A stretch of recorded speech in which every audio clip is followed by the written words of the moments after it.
चुटकी सिंदूर वागे बेटी बड़ी अनमोल।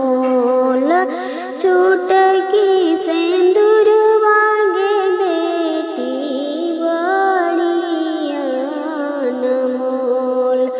केकर छोड़वल कराज रजइसी, केकर छोड़वल गोद, केकर छोड़वल कराज रजइसी, केकर छोड़वल गोद, केकर छोड़वल लाली चौपड़िया, केकर राम रसोई, केकर छोड़वला लाली चौपड़िया, केकर राम रसोई।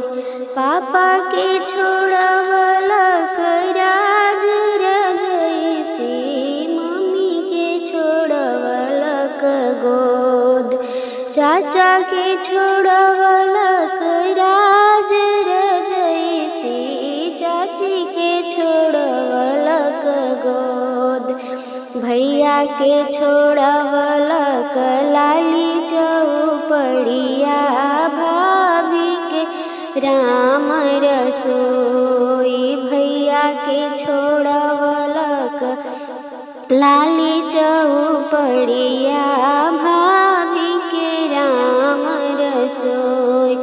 आवो यवनन दोषी जी पलंग चढ़ी बैठ, ले जाह घर के बलाए। आवो यवनन दोषी जी पलंग चढ़ी बैठ, ले जाह घर के बलाए।